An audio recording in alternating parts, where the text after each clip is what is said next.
snags, logs, legacy, openings, patches, piles, and shrubs. So when you're doing a fuels treatment and you're considering wildlife, one of the things is fuel continuity that you want to be really conscious of. That you don't want to have your fuel so that if a fire was going, it could keep going. And so there's where some of the concepts of skips and gaps come in, because if it did burn, you can imagine where it would be a really hot spot. And so as you do a fuels treatment, and this is actually a good example, there's gaps, there's an opening behind us, snags, logs, legacy, opening, patches, and piles and shrubs. So there's kind of an opening, and there's a big gap in the canopy right there, and then there's a cluster of trees right here. So the fuels are not continuous, so if there was a fire, it would stay on the ground, and it would tend to go through quickly and not kill the trees. The dry forest habitats were naturally kind of open with scattered big trees and layers of shrubs built in and everything.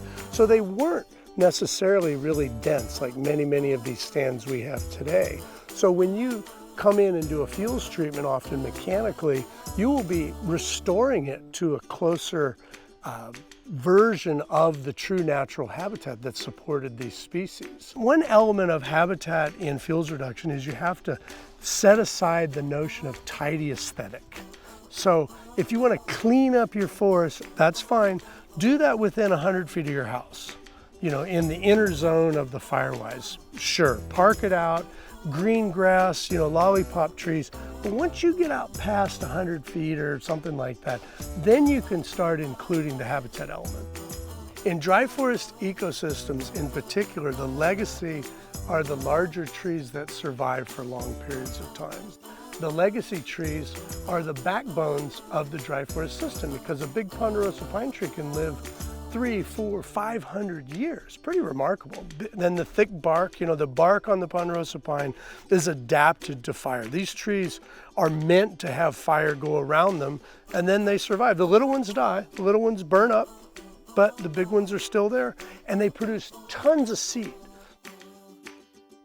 A standing dead tree like that can provide for woodpeckers, secondary birds, small mammals, bats, many other things. Like about 38% of the forest wildlife uses dead trees in some form.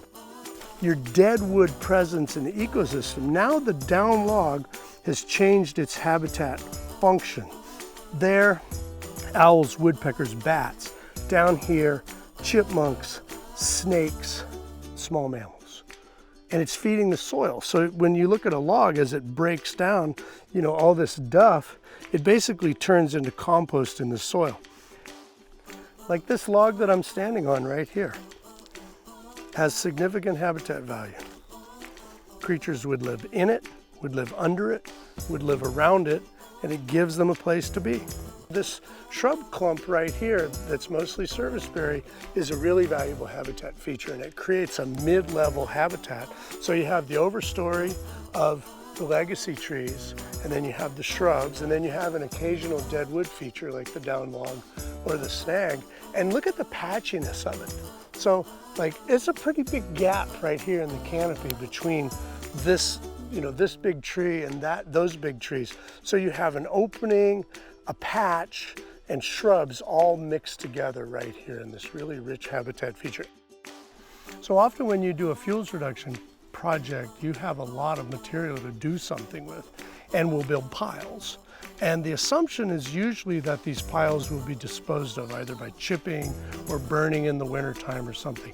But ironically, these piles are marvelous habitat features back to food, water, cover. So for these small animals we're talking about, the songbirds or the chipmunks, they love piles. I like to call them habitat piles.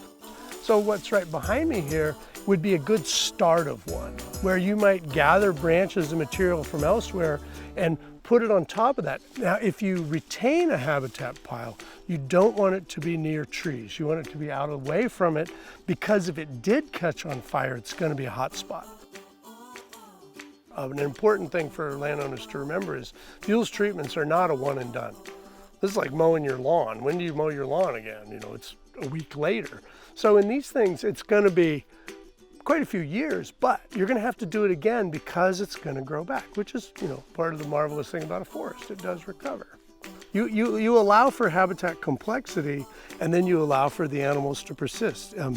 Food, water, cover, they got to have these things or they can't exist.